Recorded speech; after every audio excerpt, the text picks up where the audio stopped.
Hey guys, it's your boy Pat. Welcome back to the next episode of the Hollow Down Cigar Lounge. Welcome in our homeboy down here from Definition, Jamon. What's up, my brother? What's going on, fellas? Thanks for having me on. How you doing, Absolutely. Jamal? How's it going, Chad? Justin? What's up, fellas? Well, I'll throw this out right off the bat because slightly different. Those watching coming back, usually, we're doing some sort of review show, and even when we've had other guests on the show, we may be doing a review while they're on the show.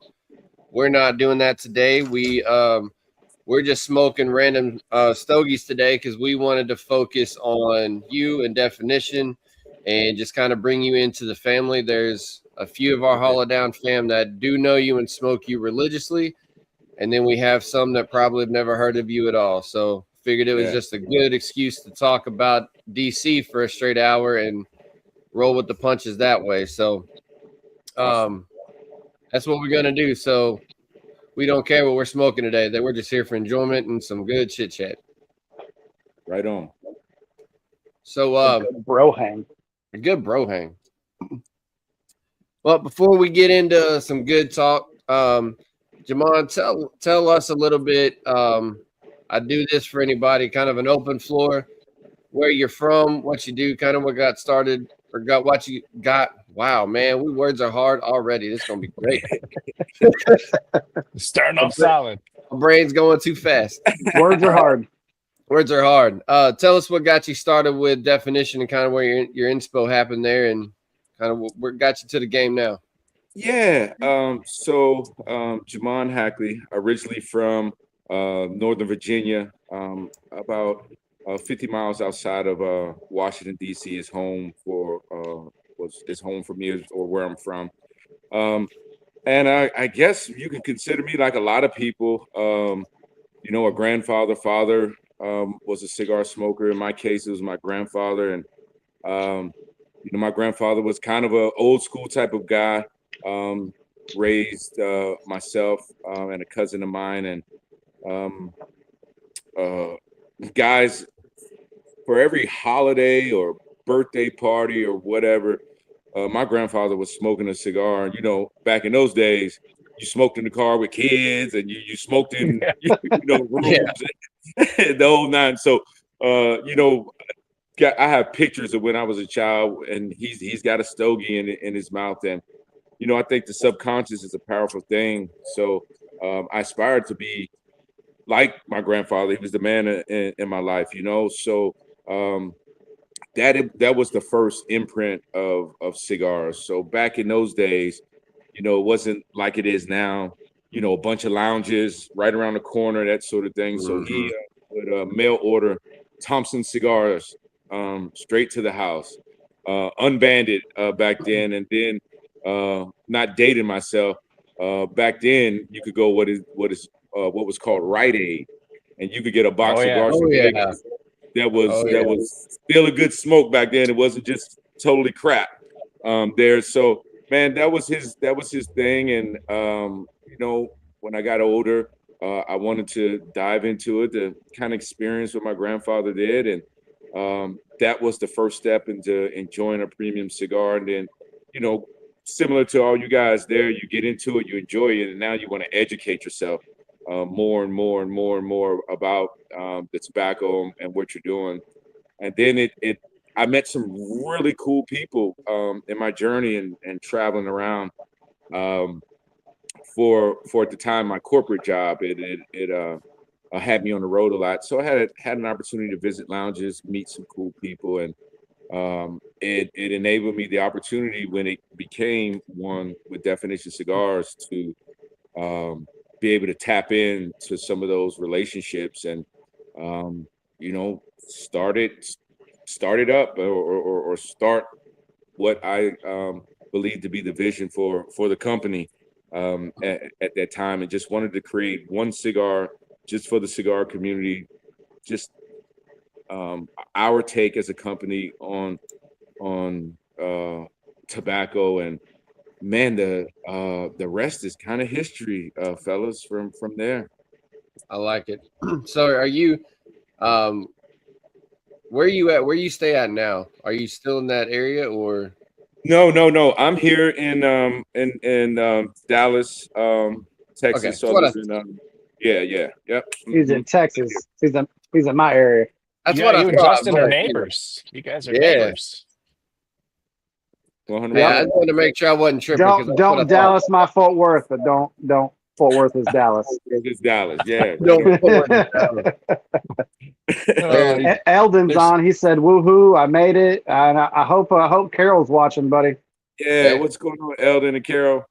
man, Yeah, Carol, she loves Definition. She loves all your blends.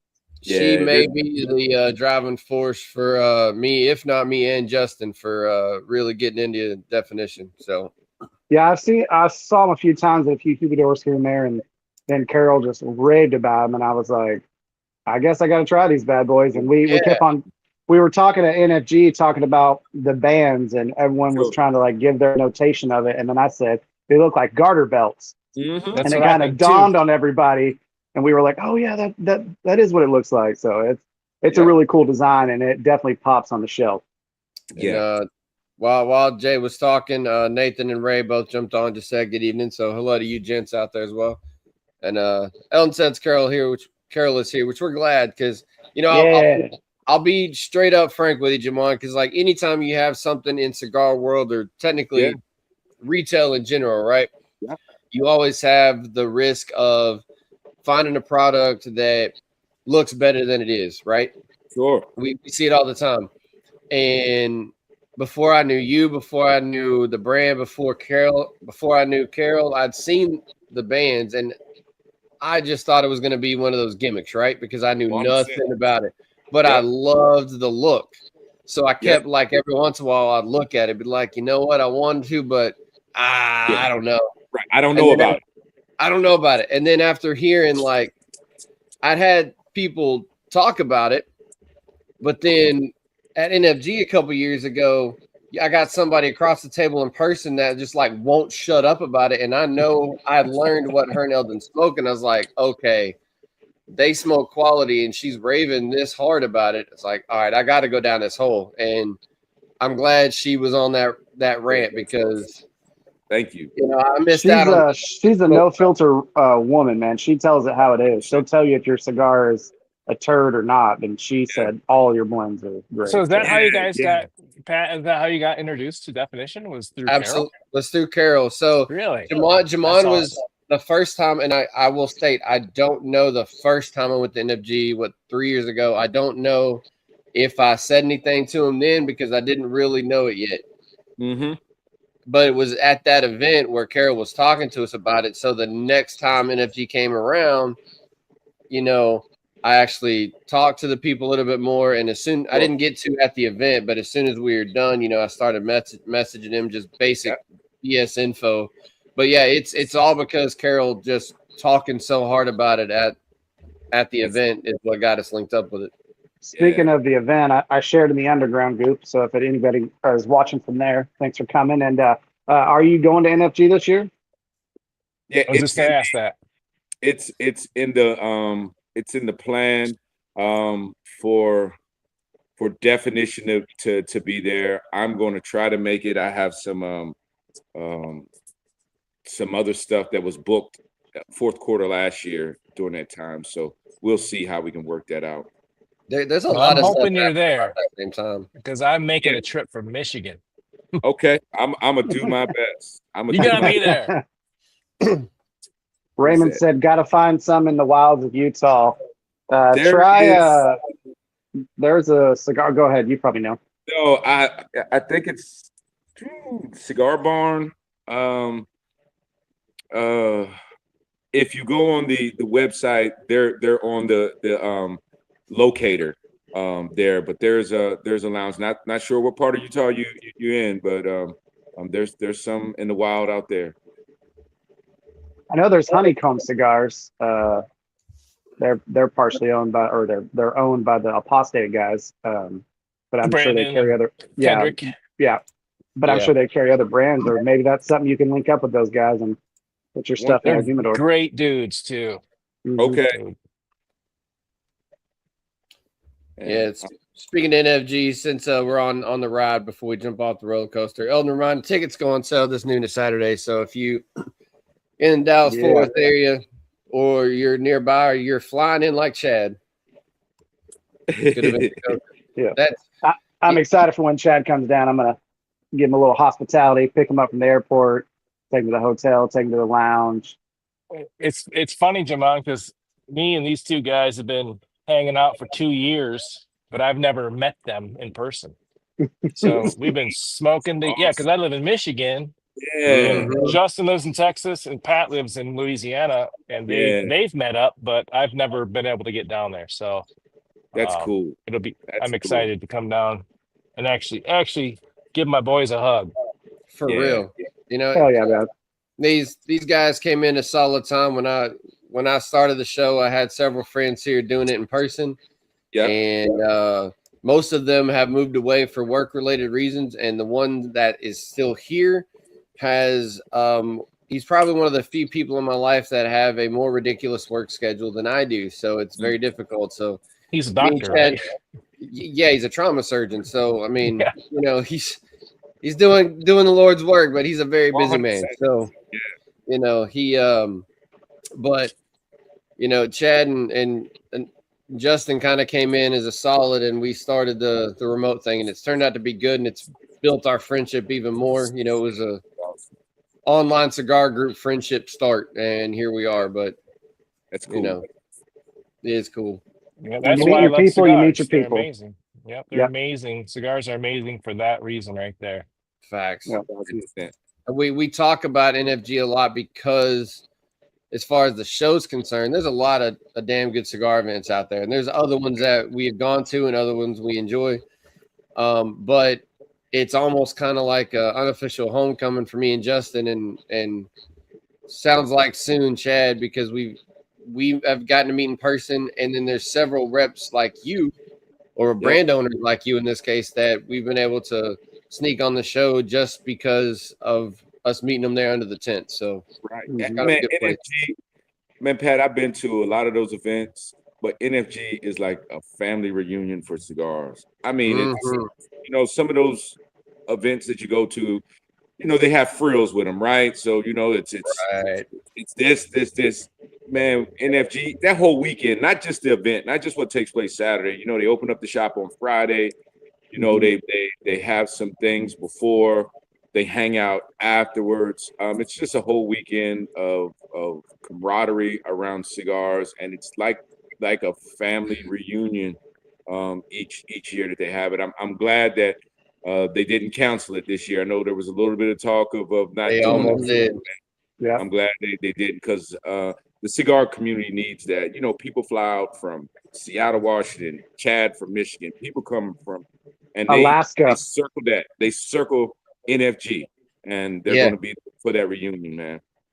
And it's crazy because I still remember telling Justin the first time that he kind of brought me to NFG is you pull up and it's going to look unassuming. You're going to see a parking lot next to a building with tents. Okay. And barbed wire. And barbed wire. But once you get in, you see everything that's crammed underneath those tents is intense. It's fantastic. So yeah, all the blends are great and everything, but like Jamon said, it's the family reunion. Those, you know, we're kind of newbies in that group, so to speak. We've only been going since NFG 24, but like I've met some amazing guys in there. We met Madison Money from 262 Cigars and Ryan from Ohana. Yeah. And then of course Terrence Riley and Rojas, you know, Noel was there. Quite a few Greg people. Free from Fortaleza. Yeah, exactly. Yep. Yeah, it's a great time.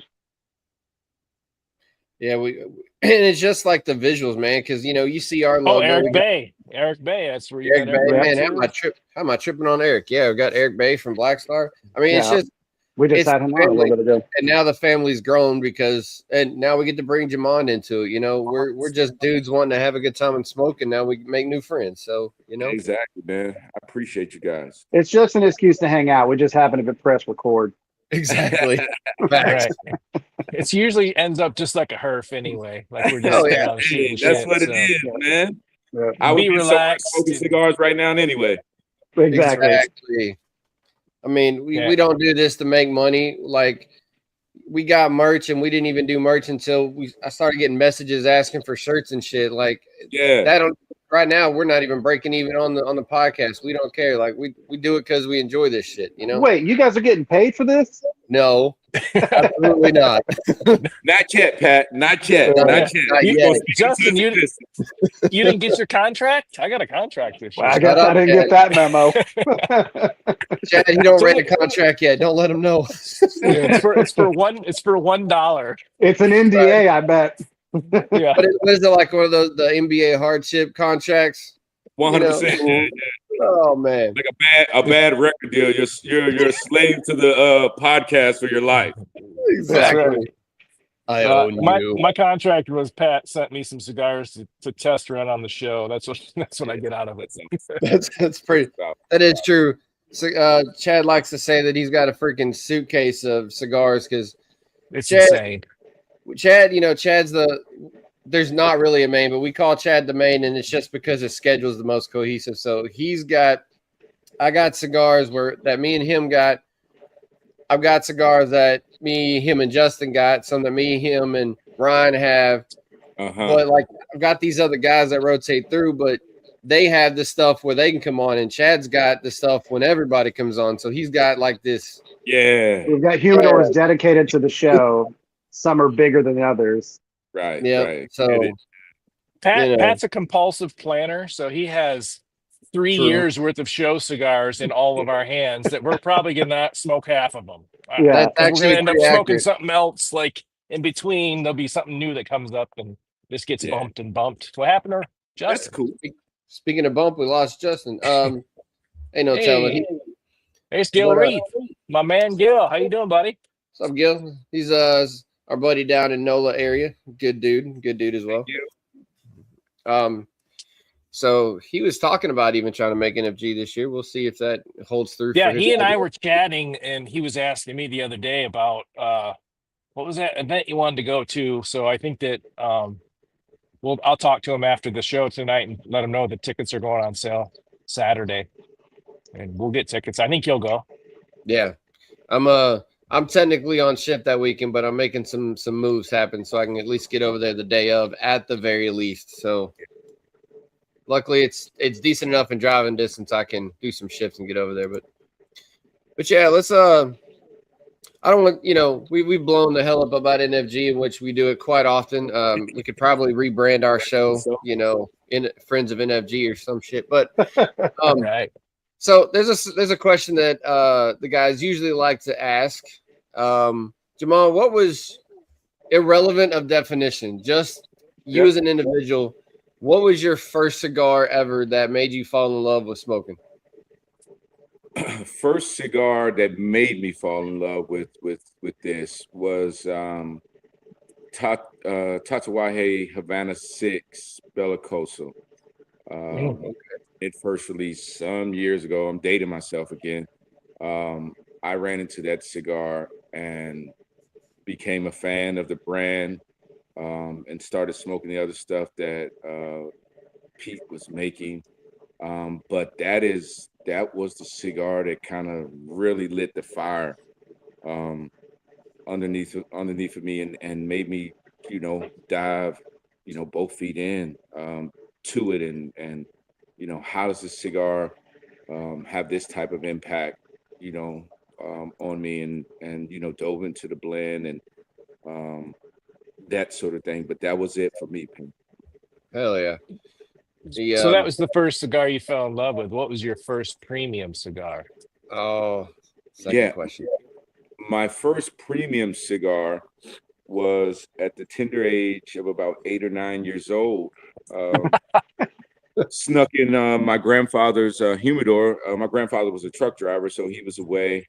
I just had to try it. I was that kid though. I was a little badass. Me too. If you didn't watch me. Yep. I running into that humidor. Fellas didn't have a cutter at all. Stole a book of matches, so I took one of my grandmother's steak knife out of the drawer, run down into the backyard and murdered the cigar, I'd imagine, and Cut it in half. Cut it all the way right, down to the band. used the whole book of matches to get the damn thing lit because I didn't know what I was doing, and you know, took the biggest drag a 9-year-old probably could, but didn't push it back out. I went ahead and ingested everything. You inhaled. Yeah. And man, I tried to get myself together, eyes watering, coughing, and then I start feeling like a bag of turds. So Yeah, I nicotine, had to go back to the house, and you know, my grandma, you know, what did you do? What's wrong with you? Why are you so sick? And I had to tell on myself, and you know, she's doctored me up, trying to settle my stomach, you know, old school soda water and shit like that. I remember, but I was absolutely sick to my stomach. So, you know, my grandfather, a good sport, you know, wasn't too pissed off. He found it to be funny. But yeah, Chad, that was the first swing at the old premium stuff there. And you know, this was one of those dark Maduros, unbanded from Thompson's. Lord knows what it was, but it came and it did what it was supposed to do to me. You know, if you're gonna dive in the deep end, you didn't hesitate. That's for sure. It probably kept you from smoking for a good 10 years, huh? Yeah. Without question. I didn't want to have anything to do with a cigar. Mm-hmm. Mm. Yeah, that's similar to Henderson Ventura learning his cigars. You know, even though he grew up in it, he still acquired a couple cigars from his grandmother. So, you know, Yeah. sometimes you just got to find a way. Took him right off the rolling table. Right. But you know what? I like that question. I don't remember which one of these two gentlemen started the trend of us asking that question, but I like it because my intro into cigars is boring. And I won't repeat the whole story, but like my first one was an acid because it's all I had access to. My first premium, I think, was a Padron, but I didn't know shit. So like it's a vague memory.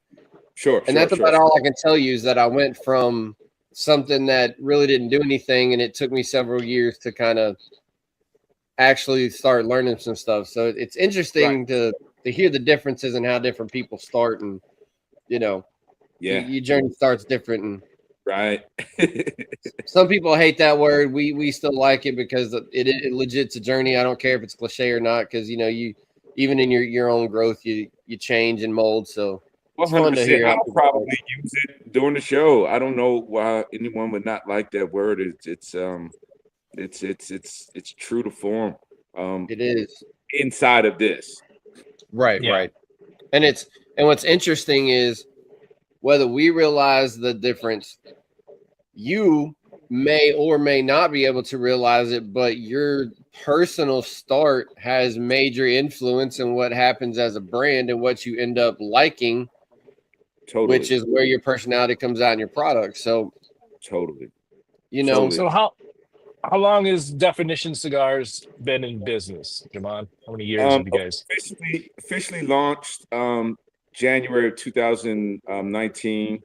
We'll celebrate 7 years in business on the 19th of January. So you know, just short of a week, we'll celebrate coming up on 7 years. That's being able to do this. I formed the company in 2018. The first part of the second quarter, Chad, 2018, March, April, somewhere around there, formed it, and we took that entire year to develop the very first cigar that we launched in January of 2019. Okay. Now, do you guys go to PCA? Yeah, PCA, 4 years now. So, yeah, PCA is fun. It is what it is. But yeah. Where was your booth this year? My booth was right next to Aganorsa. this Oh, year. really? I walked Okay. right by you, Jamal, and never knew it. Yep. But What you know a how big dick. it is in there. It's no, I don't. I mean, 100%. Jamal will tell you, like, it's overwhelming in there. Like, It is. you're walking and it's like, ooh, squirrel, squirrel, squirrel. Like, you 100%. can't keep your head screwed on straight. And it's crazy. everybody's there. Everybody's there. Oh my gosh, Everybody's it's there. crazy. Yeah. And I Yeah. didn't know, and pardon me, but I didn't know anything about definition at that point, or I would have stopped in. Yeah. But I was working one day, and then the other 2 days I was just running around trying to see what I could see, and I was with a Yeah. group of people. So Yeah, but it's if an I get it experience. there this year, I definitely am going to find you. Yeah, Yeah, we're trying to get back there this. Well, Chad's trying to get back. I'm trying to go for the first time because it's actually on a weekend I can attend. I'm just trying to get Cool. stuff together. Hey, Yeah. here's a before we pull off.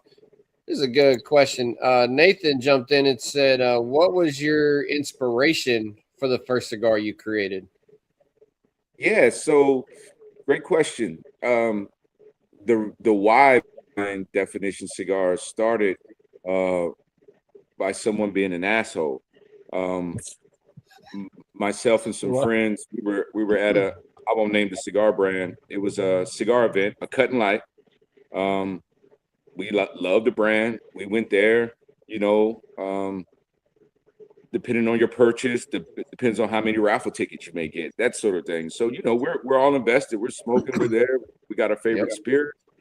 And it comes time towards the end when the raffles were supposed to be called out or announced. And the rep for this company, man, kept on stalling it out. You know, he had some buddies there or whatever. And so the event was supposed to end at 9. It was around 9:30, 9:45, and we wanted to go to the next venue to enjoy the rest of our night. And so we made a decision. We rolled out. There was a situation, got to be here to win, sort of thing. So he was like, "Screw it." Unbeknownst to the rep is that one of the guys that were sitting around us, you know how the cigar community is. I may be in a lounge. I may see Pat over there. We may just say what's up, and we're not kicking it with each other because he's with his group and I. But he still is my buddy. He still is my buddy. So we leave.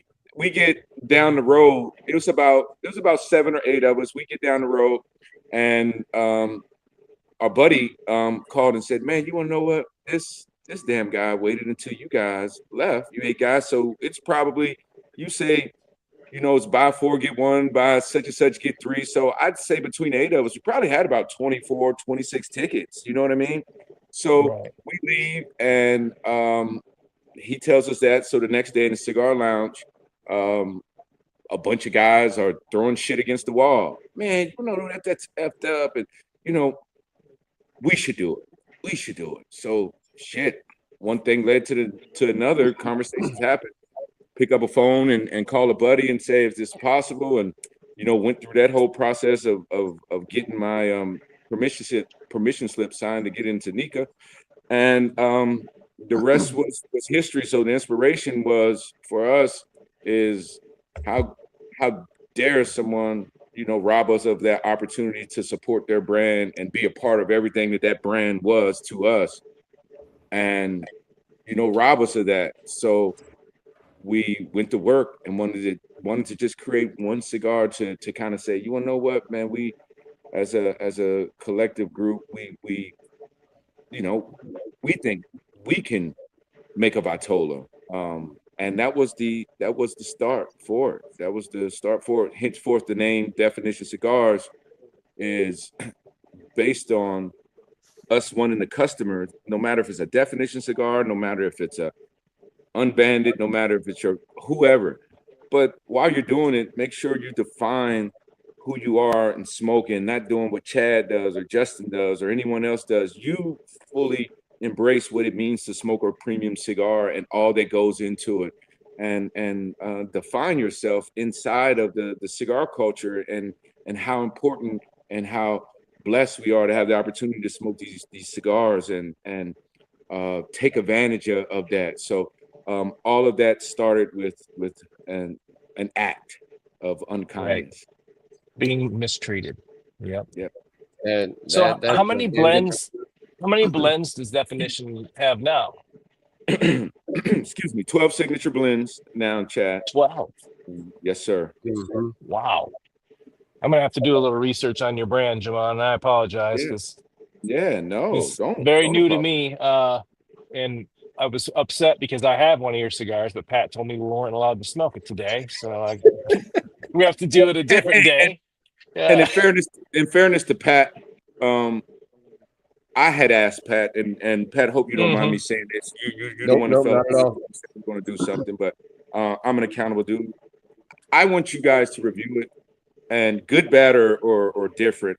I didn't want any sort of presence of myself, to say, okay, I taste this, but why? And then, we kind of go down that rabbit hole. I wanted you guys to do what you normally do, review the cigar without any Yeah.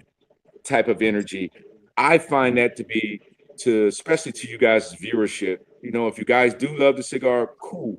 But I want them to understand and know that this is going to be a review that's up and up, not with any It's influence. honest, yeah. And not sometimes when someone's on the show, it does you want to give them a good look, so or you feel like you should, so I get your point there for Nobody sure. wants to kill anybody, right? Like you don't Yeah. like you don't want to bring me on impact the my show and it's livelihood. this You know what cigar I'm is saying? horrible. I don't want to do Yeah, that. you don't want to impact my livelihood. I got to believe most people, unless you're just a complete degenerate asshole, nobody wants to impact somebody's livelihood. But at the same time, this is a part of it, right? This is a part of the community, the culture. So these things need to happen. And hate to go down that rabbit hole, but in standing in line for Pat, I wanted to say that on the show. Yeah, we have a saying on the show, or I do at least, that somebody's eating off that plate. That's my motto. And so we don't, we never take it to heart. We don't try to,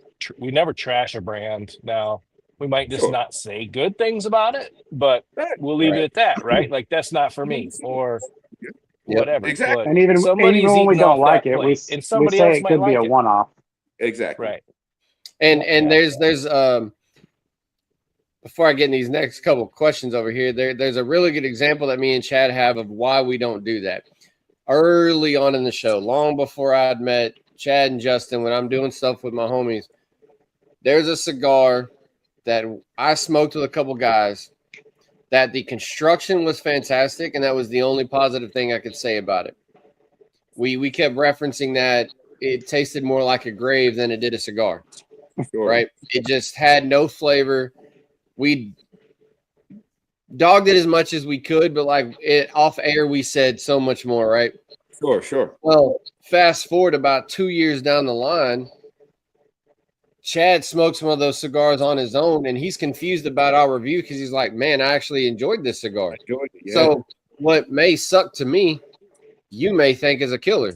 So I don't want to completely trash something. And at the end of the day, even the cigars that people think are dog turds, somebody is enjoying them enough or they would stop making that cigar. There it is. And excuse me. And you don't know at the time that you have it, believe it or not, this shit does happen. The cigar may have been young. Some company may have been trying to meet a production schedule and a retail schedule. And when Chad got it a couple years from now it's got its proper rest. It's done what it's supposed to do, and now the flavor has shown up in it. So aged out, And off the show, we have, this isn't a show thing, just within us, where we've used Raymond Pages as an example. A young blender, and he's got some avenues, and he pushes his product. In my opinion, he puts it out to the market way too quick, so you can get one and it'll taste absolute trash. Hold on to it for 8-9 months, and it's a completely different cigar. So it's given us a good example of that benchmark you just stated. 100%, man. But I'll pull back to these questions because Gil asked, and I know my answer, so I won't say it till last. But in y'all's opinion, if I was going to smoke my first DC, which one would you suggest? These are always tough questions, but I like it. So let me preface this with this, because Gil's a good friend of mine and I know exactly what he smokes. Right. So Gil smokes a lot of Fuente. So he's a medium body smoker. So what would you suggest in the medium body lane? For my line, if I was to, I had one shot with them. For me, it would be the Anillo. That cigar embodies the profile and what you talked about for me and for the direction of why we put that out to market, Chad. But that would be it. If that was the introduction for him, that's what I would suggest. Aniho is what it's called. Anillo, Anillo. Oh, okay. Got it. You've heard people pronounce it wrong, the Anillo, but it's just because, Americans can't pronounce nothing. So I would say also the Gen 413 Natural that me and Pat reviewed that you saw, Jamon. That's all full cedar, medium, not too heavy. Yeah, so I do like the Anillo myself. It's probably the best one I've smoked, and unless I am forgetting one, I think I've smoked all of them except for that special release, the Conception, and just your Connecticut, because I'd rarely go into Connecticut world. I do, but it's rare. You do a lot, and I've heard good things about it. So you might like it too, but I also like the Pig Perfecto. It's different. Something about the shape and the draw helps those flavors come out too. But absolutely, I'd probably land there as well. And yeah, that is one of those cigars that size matters, Pat. In that for that particular blend and that Vitolas, that size and shape, and going through the process, it wasn't originally in that size and shape at inception, but we came to that by the grace of the cigar gods. Just so in that blend, it's the only size, the only Vitola comes in is a pig. Yes, sir. Format. Yes, sir. Okay. Isn't it an orange band? It's like yellowish, goldish kind of, isn't it? It's orange. Okay, so that's what I thought. Because that's the very first time I saw your cigars, and I think it was what you're gonna know as soon as I say it, Jamon. It's the Cigar Lounge. It's either an Addison or McKinney. They've got a grill and a humidor, like a place where you can sit down and eat at the same time. It's kind of like you talking about Michael's? No, it's like industrial or industrial is in Frisco. You can eat there at the same time, and there's a humidor. I can't remember, but anyways, because they have their actual cafe and stuff there. So yeah, I couldn't remember. But that's where I first saw your pigtail in that orange band. I was like, man, that thing looks good. But at the time, I didn't have the budget for it, and I was looking for something else, so I moved on. But it's definitely on my list to try because I've only had the Anillo and the Gen 413, and that's it so far. Chad, there's one that you might like of his too. I just had to look because I couldn't remember the color, but it's more of a green that's a Cameroon. You might be down your alley too. I love Cameroon. Yep, I'll try that then too for sure. Did you say there was another question? Yeah, so this one is, I was about to ask this myself, and then I figured I would wait because we were curious about this off the show, is who had the idea for the bands? That is definitely not a normal presentation. So 100%. So you invest all this money to make a cigar, right? And you're the small guy. In our case, we wasn't even the small guy. We was the microscopic guy.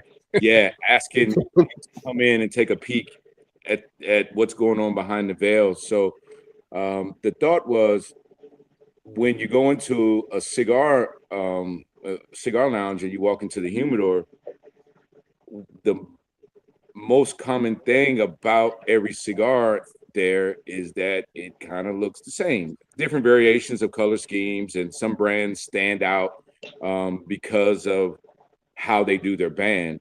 But every cigar, for the most part, has a paper band wrapped around it, footers, whatever. So the thought was, to Pat's original point, we worked in reverse of that thought. We came from a standpoint of a person eats with their eyes before they ever eat with their 100%. stomach. You know what I mean? And Yep. the food. That steak looks good, man. I think I'm gonna try that. Right. So we leaned against the thought of, because it was something new, because it was different, that we would get the person that's in the humidor to maybe just give us a try. And if they did, hopefully the work that we put into that cigar would stand out, and that they would enjoy this cigar, and hopefully make it a part of their rotation, or tell somebody about it who will tell somebody else. And that's kind of what happened. That's kind of what happened, fellas. And there's one point that you said that appreciate. We had one of our tobacconist friends, Gordon, come on the show not too long ago. Real good friend of Justin's and become a friend of ours. But he referenced the fact that, especially for somebody, whether you're a new smoker, you don't know what to smoke, or even for guys like me and Chad that have been smoking for a long time that want to smoke something different, and you don't know what you want, your eyes will catch something. So sometimes you do gravitate to something, smoke something just because of the way it looks before you go to anything else. So that's a kind of a good process, and it works because we talk about the appearance of it all the time before we ever get to talking about the cigars. I mean, it just looks cool as shit. It just, there's no sugarcoating that. It's just badass the way it looks.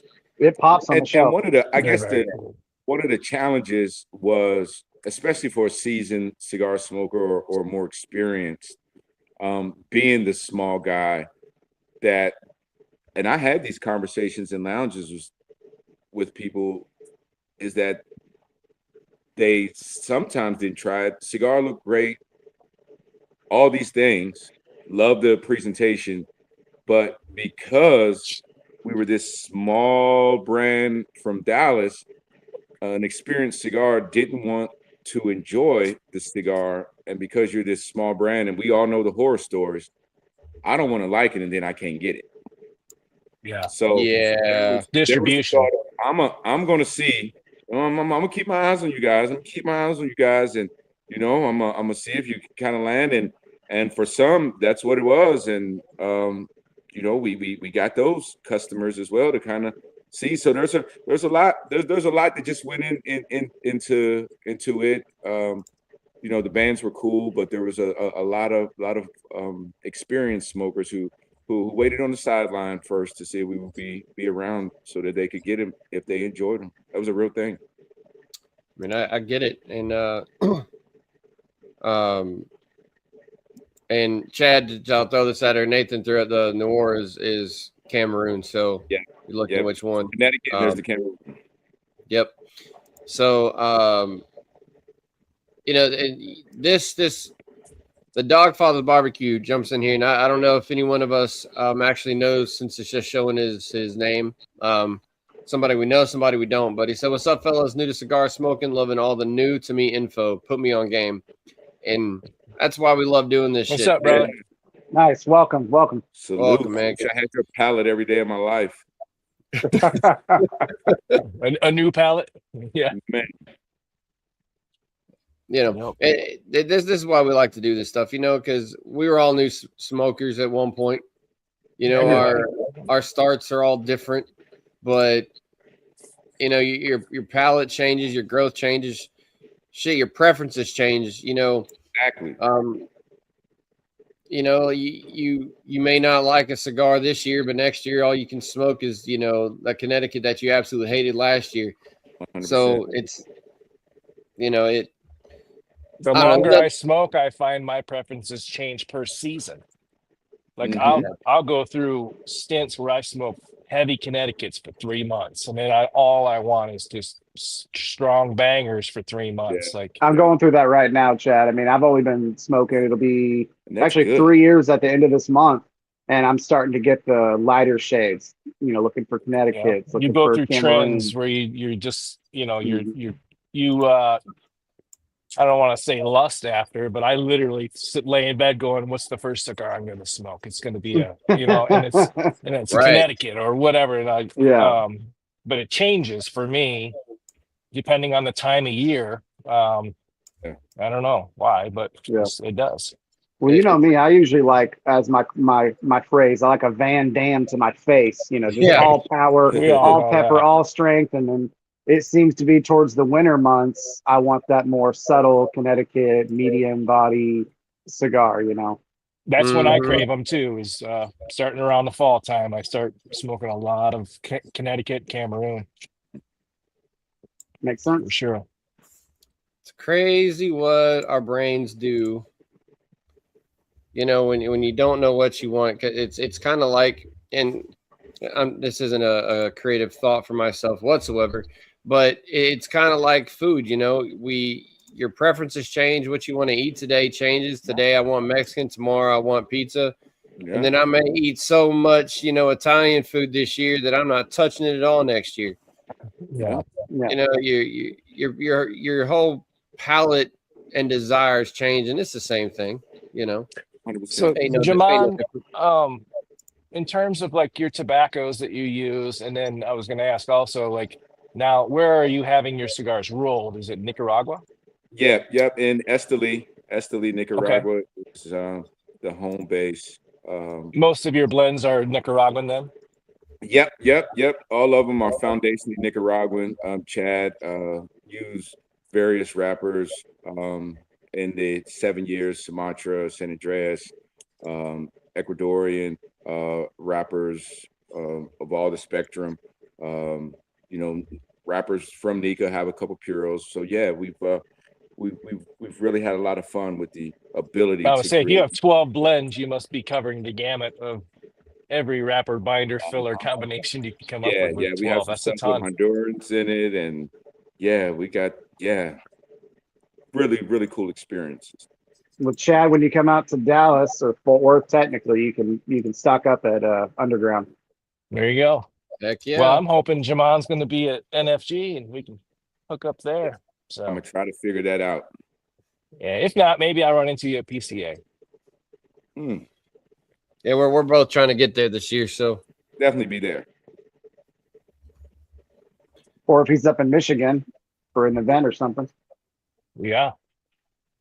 How much footprint do you have in my part of the country? You have some brick Michigan, and mortars up here? yeah, a couple in the Detroit area.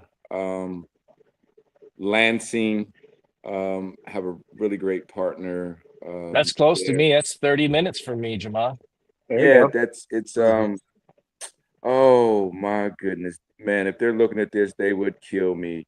Man, it all runs together. It is Yeah, they can't get too mad. You got hundreds of distributors, right? oh So, man, it's a bistro. My goodness, man. Chad, I'll oh, think I of think I know the it. one you're talking about. My buddy keeps trying to get me to go there. It's a really nice place, and they It serve is food beautiful. and they have Yes, cigars. yes, My yes. buddy Joe Conley, I don't know if he's watching, but he's one of my cigar buddies, and he was trying to get me to go up there with him, and I haven't gone yet, but now maybe we make that trip.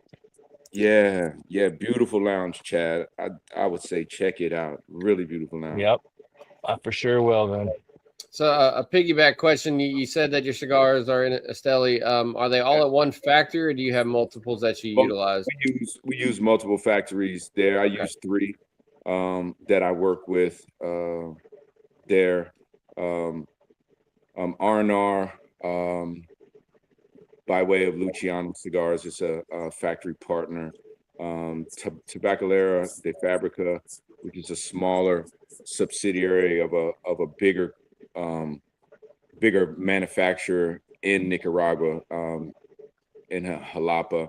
And then I use Tabacalera de Hernandez. That's right off the Pan American. For those of you who had visited Nicaragua, it's if a major factory, if I could name, it's probably 2 miles from AJ's.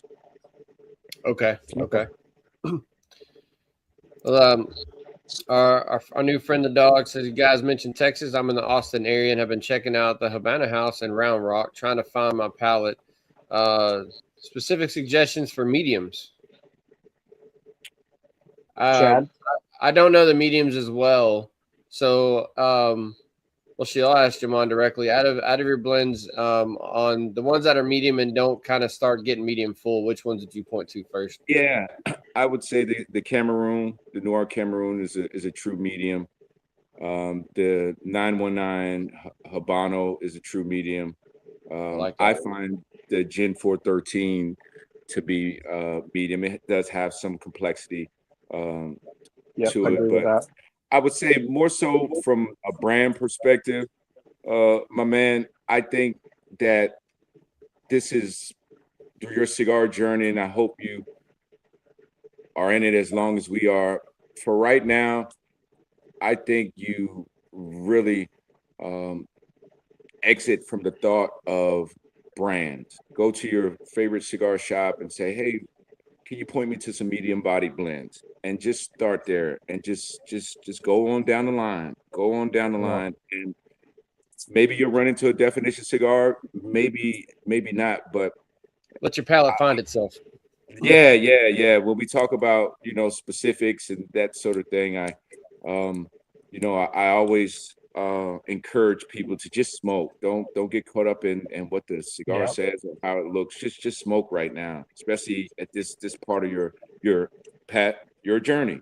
In beautiful industry here. Just smoke. Don't pay attention if this looks pretty. If this looks this way, just give it a try. You never And know. don't listen to the noise either. Just Don't listen Yeah. to the smoke. don't listen to because inside of that, right? I believe, Chad, that there's an education that takes place because for so many of us, we've probably been around someone, could have been a friend who says, "Hey, start with this brand," right? And you do, and you kind of whittle your way around. But if you're smoking just to smoke, now you're able to educate yourself. Okay, why does this taste like this? Oh, this has this particular leaf in it. So you bookmark that, right? I like Yeah. that. I like that specific type of wrapper. So when you're just smoking, it gives you a chance to maybe know the brand, but also it kind of forces you to educate yourself on the tobaccos that make up that cigar. So, man, hey, I like this cigar, this particular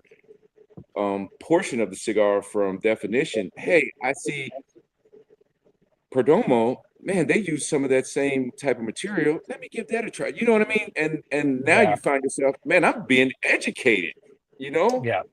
I got a Yeah, guy well, that I that- work with that correlates the nerdiness, as I like to say, about how we dive into cigars and what's in them and what builds them, to a custom car guy, right? You may want your car to look a certain way, drive a certain way, but if you're really into it and you enjoy it and you want to make it better for yourself, you're going to start paying attention to like what brands, what durability, so cigars, it's the same way. You get into something and you realize, like looking at your buddy's car, man, I really like that. What you got on there? Well, you smoke a cigar, man, I really like this. What's in that cigar? So then you can start branching out, not necessarily. And then there's some rock solid brands out there, but I like your point. Just who was it that we just had on the show that was telling us that basically the boutique cigar, trend has basically before that was boutique Hendo. cigars, was it Henderson? Because basically they've educated the consumers. Prior to that, nobody ever listed what was in their cigars, what the wrappers, binders, fillers were. Everything was undisclosed. Correct. So yeah. I think that he had a really good point in that, and that's kind of what Jamon's saying. Like, when you smoke a cigar, learn what's in it. Right. What wrapper is this? What binder is this? What filler is this? And then I don't like that, or I do like that. And then write everything down in the beginning.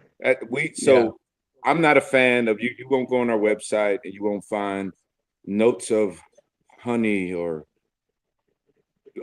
brisket or that sort of thing, because you're true Texas man right there.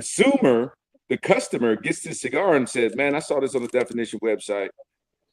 He and his wife just went and had Mexican food, and he goes and picks one of my cigars up, and he's expecting to taste brisket. Well, you just had steak enchiladas with hot salsa on it. You're not going to get that. So what we do, we and being a company called Definition Cigars, asking the customer to define the experience, what we give you is wrapper, binder, and filler. We give you Right.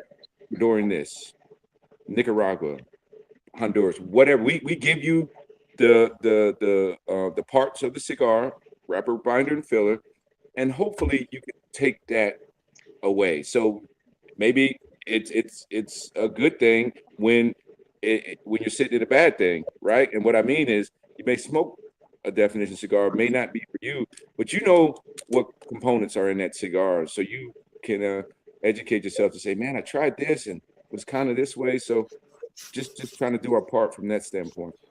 And there's a there's a trend that you're continuing without realizing it, but when we had Ronnie from Secreto come on, Secreto Cigar Bar up near Chad, he had a phrase that we absolutely loved, and it said, he said, read less, smoke more.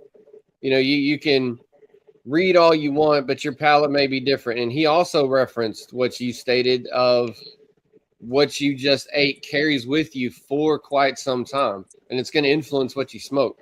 So, you know, everybody's got a different rule. I like the rule of 3. If you smoke a cigar and you don't like it, and it was constructed well, now if you have one that's just constructed horribly, that's different. But if it looks like it could be a decent cigar, try it again or two, because your palate that day may not have been correlating with what was in that cigar. Try it again. If you still don't like it, move on in life.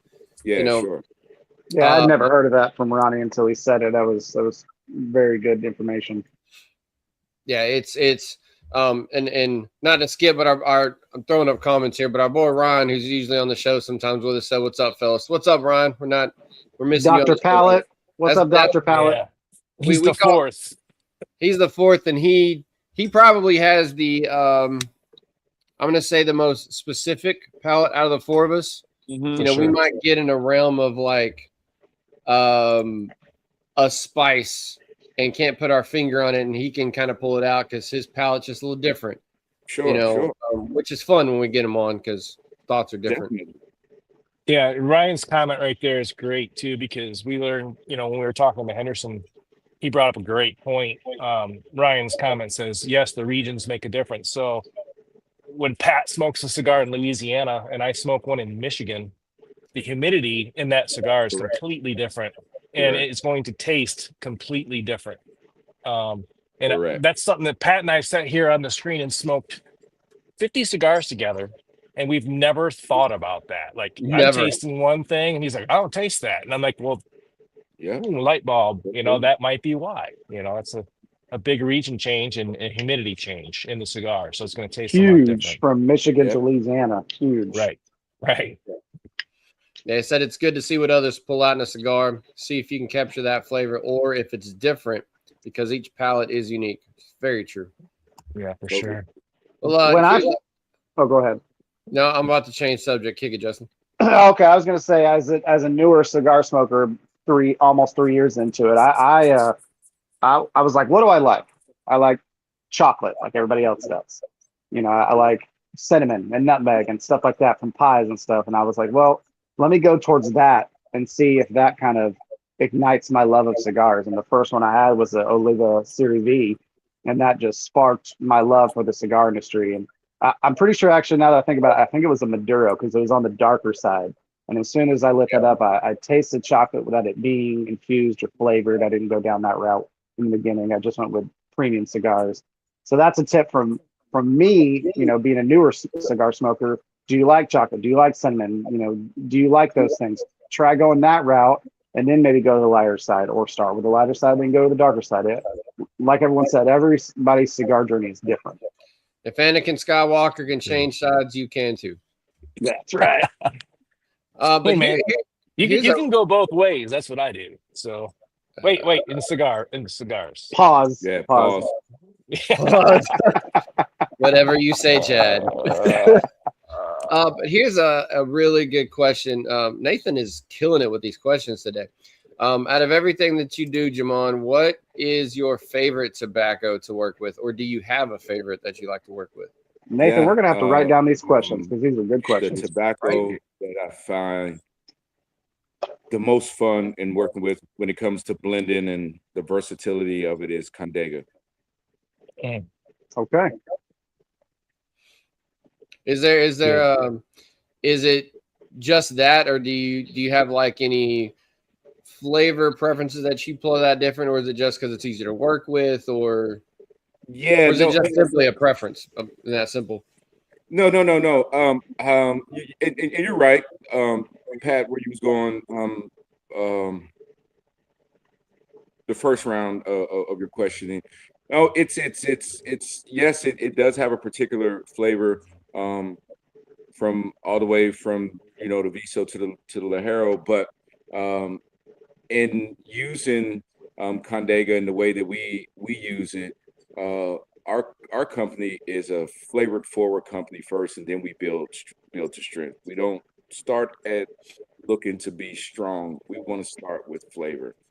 And when you speak of Condega tobacco, it enables us through my process and how I go about creating cigars. It gives it. I'm able to use it in that way, particularly to garner what I'm looking for in the blends.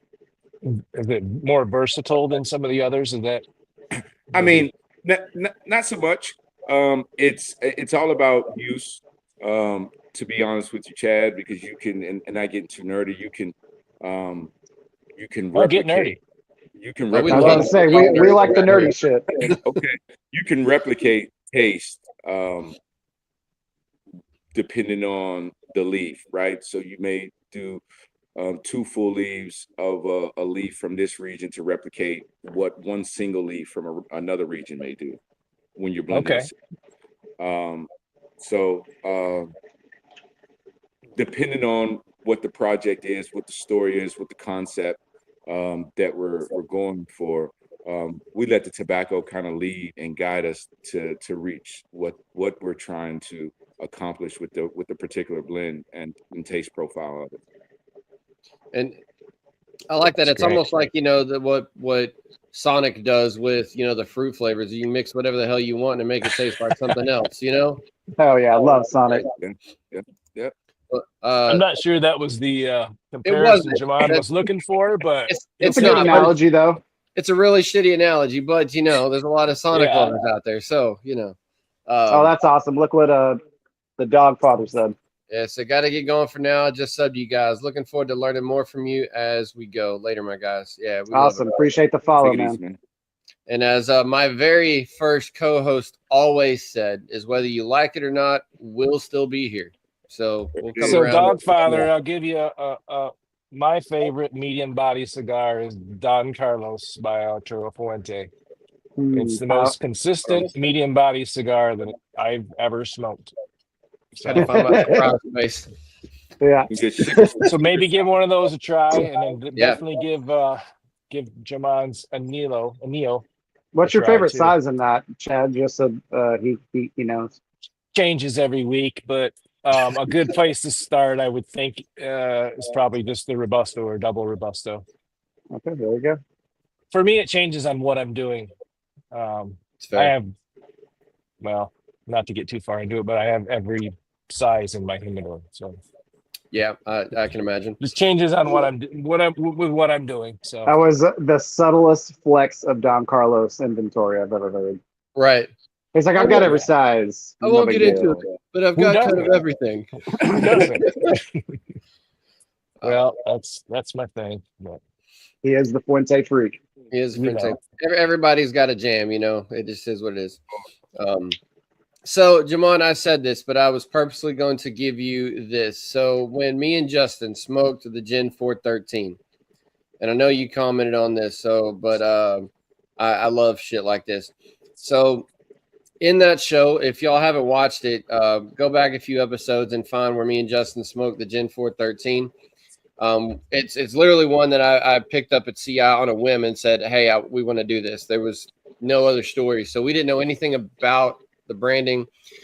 We had a couple ideas, a partial understanding, and then some assumptions that I have an overlay in that video to correct myself after I talked to Jamon. But and I'm gonna overlay when we re-edit this. I'm gonna overlay an image of this band real quick right now. But tell us, Jamon, your basis for the Gen 413, because I absolutely love that, and I want to give you that moment to explain it. Yeah, thank you, Pat. The Genesis, the Gen 413, in some places, everyone, you may hear somebody reference it as the Genesis. But the Genesis started on November 10th, 2022.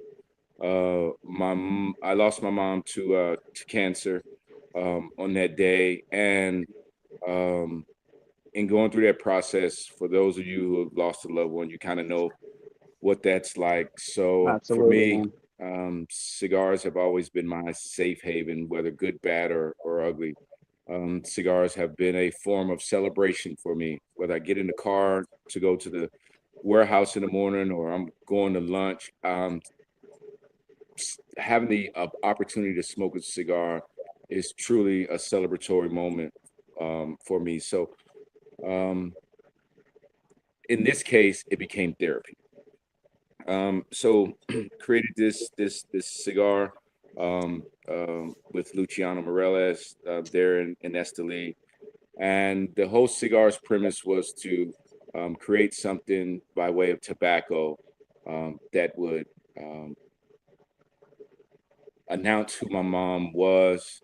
I could share those thoughts and memories with the community that I love so much, which is the cigar community. And in sharing that, hopefully that there was therapy in that for myself. So we created the cigar, go through that process of blending it to meet who she was to me. And we came across the time to talk about packaging.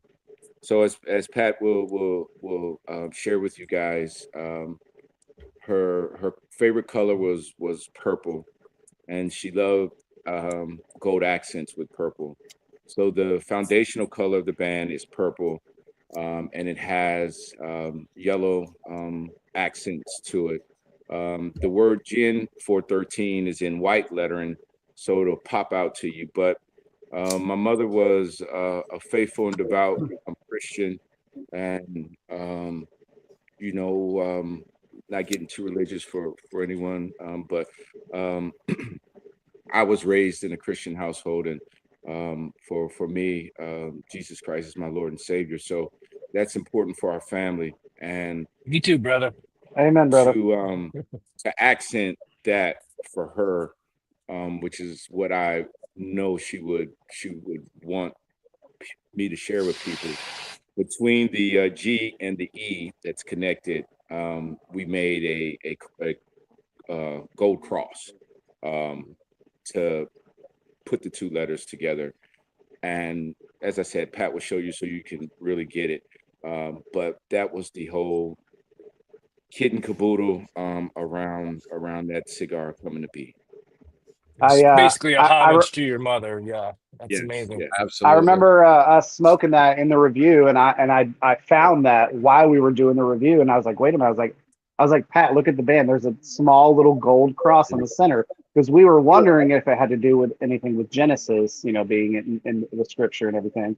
And I pointed that out to Pat, and I was like, oh yeah, it's got to be, because there's a gold cross in the center. So that's a really cool story and homage to your mother. That's awesome, man. I understand that loss. I lost my father, and every time it's his birthday or Father's Day, I always make sure I smoke my father's cigar. You know, he never smoked cigars, never did anything like that, but I smoke cigars, so I'm gonna remember him. Like you said, it's a therapy. You I'm know, sorry I missed me... that. Justin's sound went out, Pat, when he had started talking, so I missed everything that he said. Oh, I'm sorry. Can you hear me now?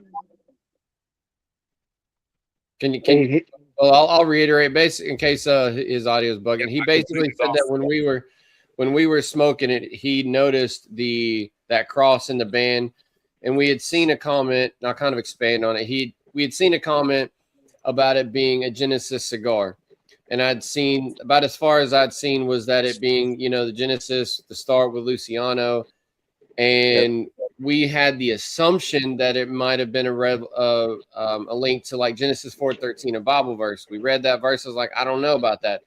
And so that's when we reached out to you and got the rest of the story. But our initial intrigue happened because we were on the show And I guess I'd seen it, but it hadn't really clicked. And Justin was like, dude, do you see this cross that's in here? There's got to be some more symbolism to it. Yeah. Which is why we reached out and was like, man, I need to know what the story is. And it had no idea that it was going to be such a powerful legacy behind, that the banding and the design for that specific cigar. And it's Justin's lost his father, so have I. And many people watching this have. And so having the ability to make a legacy like that with your product there's some weight behind that, and I love it and appreciate it. But I'm sure that we saw that and pretty much had to dig into it to learn more about that. Probably helped you through the process too, didn't it, Jamon? Kind of just doing that for your mother, and just was probably healing for you. 100%. In some ways, right? I mean, absolutely. That's why I said what I said at the time. I was hopeful, and I was blessed to be able to realize that. On the 1 year anniversary of her birthday, which is April 13th, one of the cigar lounges, I just showed up, and we had like a 413 day there. The customers were there, some of the regulars. You know how cigar lounges, they have the regulars. Everybody on that day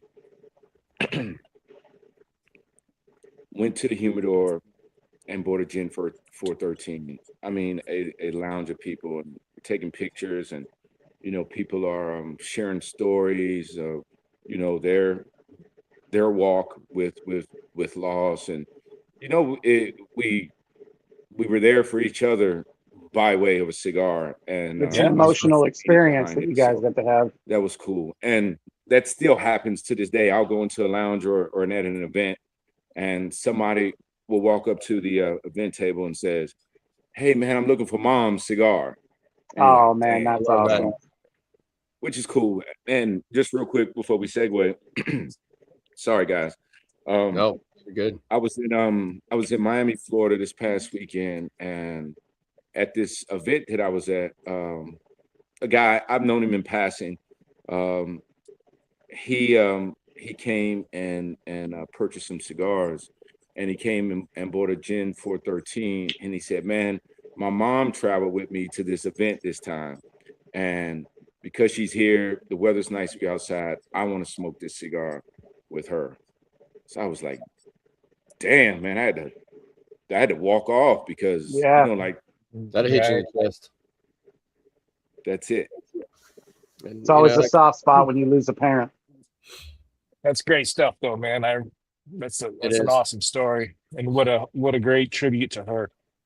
Yeah. Well, I will to give our man a break. I will change. There's two comments here that kind of link together, and this will be one of the last questions we ask of you, Jamon. You kind of tipped this a little bit. I'll show both of them. Nathan said, "What is one series you tend to smoke most frequently?" Followed by Gil, who said, "If you were unable to smoke your cigars, what, if anything, would you smoke?" Yeah, two good questions. I'm similar to Chad, and I'm blessed that I am. Is that I am a mood smoker when it's just about smoking cigars. So for me, I tend to be in the mood that I am. If I happen to do an espresso, I'll lean towards my Connecticut, and sometimes just black coffee. Sometimes I just want to start my morning with a gin 413. Some days I just want to smoke nothing but the five años. So I'm a mood smoker in that way, depending on kind of where I'm at and what's going on in my day, and what priorities or challenges I have. To answer the second question, if I wasn't smoking my own, I am a huge fan of what Padron does with tobacco. I appreciate the cigars, do not get me wrong, but to be able to meet the demand that they have to meet, and the way that they have the ability to ferment tobacco and put it on the shelves, and you never have to worry about tasting young tobacco or this or Yeah. that. It is 100%. a phenomenal thing, and it's something that I am a huge fan of. Just the company and what they do with tobacco. I'm a fan of the um, um, Ashton ESG, the state Mm. Now you're cigar. speaking my language, Jamal. Yep, I yep. really enjoy that cigar in the Corona size. It is a really cool take on Dominican tobacco. And then, as I said, I'm a Tatuaje fan and some of the stuff that they do. But man, there are so many phenomenal cigars out there. Um, you know, people are doing really cool stuff with tobacco, and I think Chad, you made the point, or maybe it was yourself, Pat. You guys had a prior guest that talked about these younger brands now that are now kind of forcing some of the legacy brands to share some of the um, the the The blend details and the um, info. Yeah. Details of the Components, blend. yeah. the paper, the binder and filler, the stats of the cigar now, and The while nerdy doing stuff. so, it's forced them to kind of make sure that, hey, we can't slip up on a production um, Hmm. of this, because you want to know what, these smokers are now educated now, and they will move on down that line to someone or something that they know is going to be consistent, man. That was Henderson's point too. Yeah. He said that there's no dumb cigar smokers in the community anymore because boutique brands have educated everyone. So Yeah, and Chad, we're the guys, because we only have that one shot in some yep. cases, right? So when a person who's kind of on the fence of wanting to try this young brand, they want to know about it, and so they do find out about it, they like it, and then when they come back to a legacy brand that they've smoked for years and years and years, now they're asking the question, well, hey, I smoked this company, and why don't you guys do this, or why ain't this being shared? So Right. yeah, Yeah. I.e. Padron, right? Like they don't tell you anything. and But they to your don't got point, I agree. Yeah, I've they don't have never to. I've No, yeah. never had a bad Padron. Mm-mm. Not once. Yep. Facts. I Even for they're more sure. budget friendly, like the Padron 3000. Oh my Those are gosh. You phenomenal. won't find better $7, $8 cigars than Exactly. those. Especially if you yeah. age them. Oh man, if you Gosh. age a 3000 or one of those series, those are so good. Put them And away then, for about 4 years and they're insanely good. Yeah. and we appreciate where the boutique guys and the younger guys pushing that info, because you're battling the fight against these legacies like we're talking about. I know Padron's going to be good without going into it, because they've been around for so long. You're 100%. generations in, versus somebody like Yeah, Definition. You're coming in, later in life, in cigar correct. life, and if I've never heard of you, I've never seen your name, and I see this band on the shelf, I'm like, what is it about this cigar that's going to pull me, versus buying a cigar that the whole industry already knows? And so you 100%. almost have to push something out there to get the attention, because there's so many products out there now.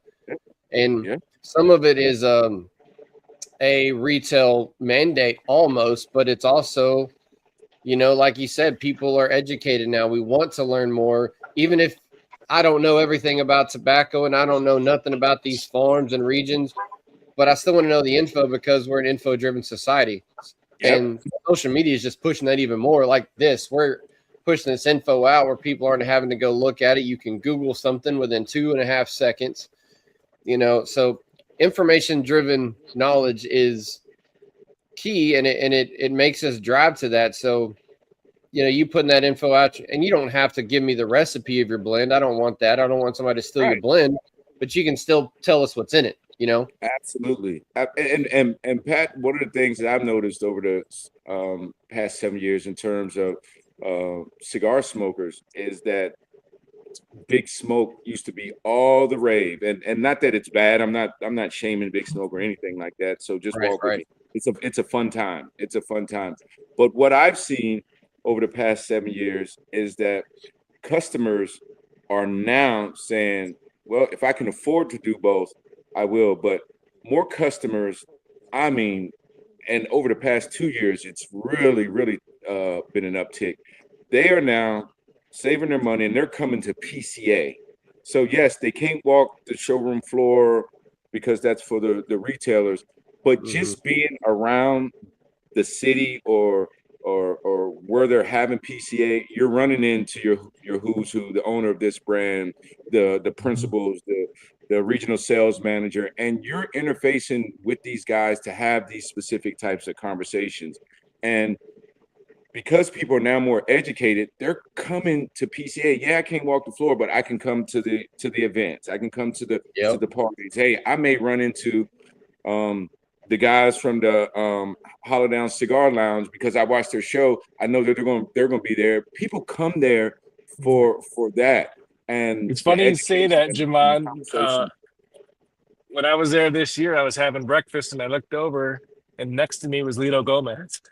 Yeah, Literally at the table next to me, and I let him be because he was, doing his thing. Well, but that's your point. It's a personal connection. I was literally, me and my wife Ellen had this conversation. She's got me going to, we've been going to Vegas, last few years just to kind of get away, and I was literally in Vegas with no plans the day of the big smoke, and we heavily contemplated paying the ticket and going. And I had the conversation. I was like, man, I can either go to Big Smoke tomorrow, or for the same amount of money, time, and effort, I can go, this is what happened. I can go to NFG and Cigar Fest at CI, and I couldn't go in person, did the virtual session at Great Smoke, which that one, the virtual session, you don't get the camaraderie part. But I was like, man, I could go to multiple events where I can see people, talk to people, have conversation, versus doing something like that, because it's just a different vibe. So I personally did the exact same thing. Yeah. But the cigars and products are great. The camaraderie is probably even better no matter what, because I'm going to say this lightly, don't kill me, Chad, but I would rather have a very shitty cigar with some friends and somebody I can talk to versus a great cigar by myself, which we all do. There's times for that. But if those are my two options, I would take that, because the conversation and the bonding that you can get over these products, which we all talk about, is 100%. Paramount. Who's this last comment here? He said, looking forward to seeing the Definition crew in NFG 26 in a few months. That's Chris. He's like you guys. It's Chris Coulter. He's at NFG. No fucks given all through. One of your guys? You know him, yeah, huh? He's been there from the beginning, man, supporting the brand. Yeah, he's in the underground group. Yep. He said, need some more equalizers. One of my favorite poker night cigars. That's what's up. Right on. Well, Jamon, we do the live shows a little bit longer than we do our regular shows. We do have to wrap up at some point because, people got to be adults and go do things. Yep, adults. Adulting sucks. We hate it. No. But I know we all do, and it's not cliche. We appreciate you coming on. We've been talking about this scheduling for a little bit. This is awesome. And thank you guys for having me. We had some very solid questions come across today, which is fantastic, because you never know what people are going to be able to, if they're going to be able to watch the moment of or review later. So great questions and great input from you. Definitely got to learn a lot about Definition and you as a person, where you started, where you came from, and some of the legacy you've put into it. And it's adds to that story that we like. So appreciate you for coming on and spending that time with us, man. No, man, absolutely. Guys, I'm sorry, Justin, I can't hear you. I know you're probably talking still, but I don't take these things for granted, these opportunities. So thank you guys for inviting me on to your viewership and being able to tell my story now to somebody who, Pat, like yourself, may have been walking past that garter looking band and I don't know what it is. Maybe they'll give it a try this time. they'll like it. So appreciate it, fellas. Thank you. Yeah, what an absolute pleasure it's been, man. So Absolutely. Well, everybody watching the show, or if you're coming in late, our routine has become, if you missed the live show, you'll be able to review it for a day or two, and then I will re-edit, clean up the beginning, and we'll repost the whole episode, and you can watch it from start to finish and see everything you missed. So that's what we're going to do, and we'll be around. Just if you haven't, subscribe, like, get the notifications. You'll see when we post stuff every, we try to aim for every, week or two, putting out something to you. You never know what we're going to bring back on. And if y'all have any comments, suggestions, you can put those comments on the show, or you can always email us at thehollowdown@gmail.com. We'd love to hear from you. But until then, y'all out there, you know the drill. Stay safe and hollow down. Hit that like button right I there. was gonna say, get your Cigars for Warriors in. Yes. We love Cigars for Warriors. So appreciate you guys. Y'all have a good one.